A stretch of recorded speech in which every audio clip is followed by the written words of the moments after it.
two strands: personal, social and community health, and movement and physical activity. They've got sub-strands to them, but cross-cutting that, we've got 12 focus areas.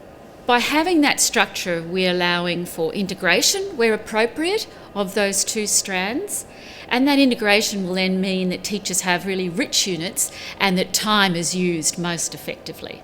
The curriculum really acknowledges the diversity of students in the classroom, the diversity of relationships that they will have, and the diversity of families and cultures that they come from. I think it'll be an opportunity for teachers to do things differently, to do things that really connect with students in contemporary Australia. The context we live in is a fast-paced, changing environment. We have a lot of technology that never existed before, which brings opportunities and changes in structure of how our society functions. So we have young people who engage with other young people online and face-to-face. So the curriculum actually reflects that. Relationships and sexuality is an important part of teaching in a school. This curriculum just makes that more explicit and really clearly helps teachers to know what to teach and when. Young people in rural and remote schools have got very different resources and possibly interests to those who might be in an inner city school. So that flexibility, I think, is really important. Every teacher is a teacher of wellbeing, and at our core is actually having a young person who feels good about themselves. By taking a strengths-based approach, you're looking at the resources that a person might have, and it's not just about money or objects. Everybody has got something to build on, whether they can connect with their family or there are some community connections they can make in order to lead a safer, healthier, more active life.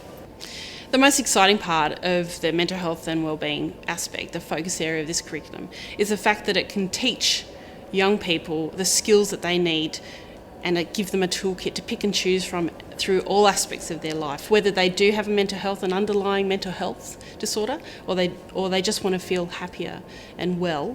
The development of fundamental movement skills, as we would call them in the profession, they're the foundation for development of all movement for kids and then into adulthood. So to develop the fundamental movement skills through primary school, to put the building blocks into place through kindergarten into about year 2, and then to be able to build on those and develop students' abilities around reinforcing those fundamental movement skills really does set the platform for students then moving into a secondary context where they're able to specialise in a whole range of movement contexts, whether those be team games, individual, recreational, adventure type activities.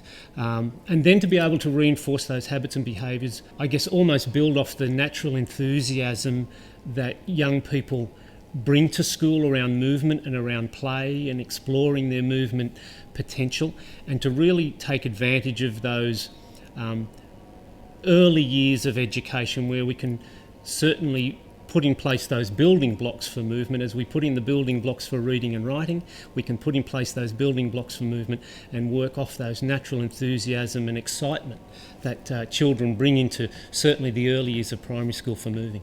In the physical activity and movement strand, students will very explicitly learn a range of movement skills and knowledge about the movement. But while they're doing that, they will also develop a range of other skills such as teamwork, leadership,